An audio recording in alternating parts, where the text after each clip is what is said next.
Tonight I'm going to share with you David Walliams' The Queen's Orangutan. The Queen was trapped in a palace full of stuff, mountains and mountains of old stuff. Every night she would dream of escape. The Queen had so much stuff that when it was her birthday, no one had a clue what to give her, but this year she knew exactly what she wanted. A solid gold diamond encrusted stair lift, guessed the prince. No, snapped the Queen. Guess again. A great big bottle of brandy, hiccuped the red-nosed Duke. No, said the Queen, in a telling-off tone he had heard many times before. A set of porcelain thimbles, hand-painted with all the flags of the Commonwealth nations, guessed the royal baby.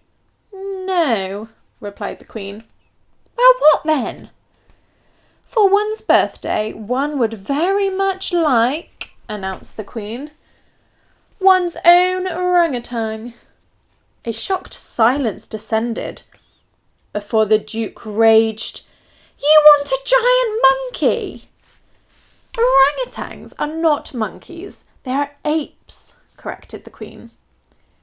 You want a giant ape? Yes. Stuffed? No, a live one, please, she replied before returning to her roast beef. Thank you so much. Finally, the royal baby spoke up for the whole family. Grandmama, now why on earth do you want a big beastly orangutan? To be my new butler, of course, the Queen announced. The next morning, the entire royal household gathered together to celebrate. Happy birthday! A giant cake the size of a paddling pool was wheeled in.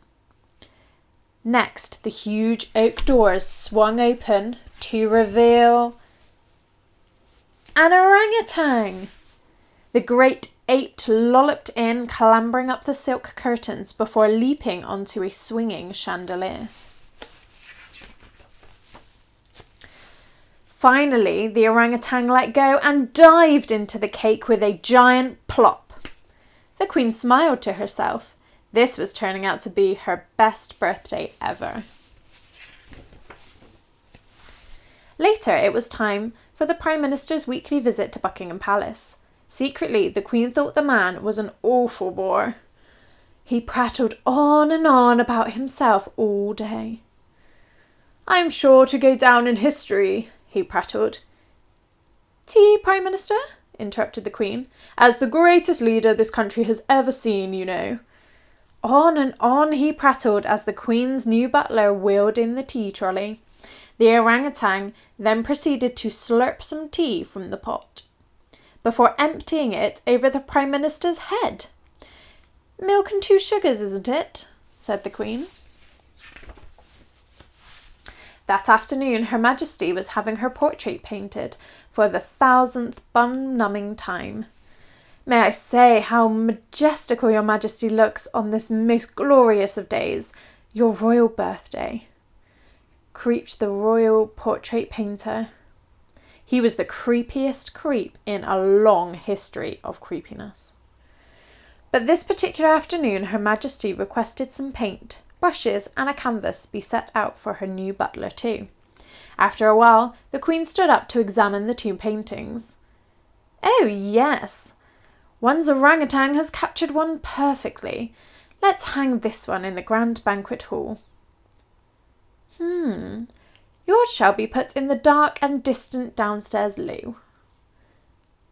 I thank your Highness for her graciousness. That very night, the Queen had to host yet another boring banquet at Buckingham Palace for all the leaders of the world. The Queen had to sit next to the President of the United States of America. Her Majesty found the little man an enormous pain in the bottom. For a start, whatever delicious dishes the Queen served, the President always demanded a portion of fries on the side, even with his pudding. But tonight, Her Majesty knew just what to do to liven things up.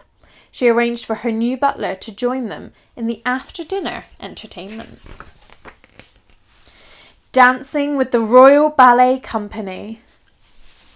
The next morning, the maid brought the Queen her breakfast on a silver tray, as she always did. "Good morning, Your Majesty," she chirped as she opened the huge velvet curtains.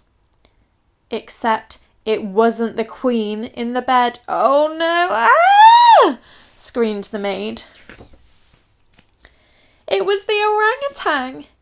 Meanwhile, outside Buckingham Palace, a figure was swinging across the courtyard on a jungle vine of Union Jacks.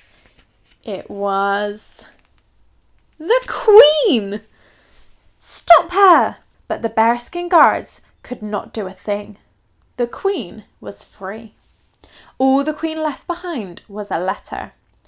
"I hereby decree that my orangutan butler should be king and should be in charge of everything henceforth herewith. Goodbye forever. Signed, Her Royal Highness." The end.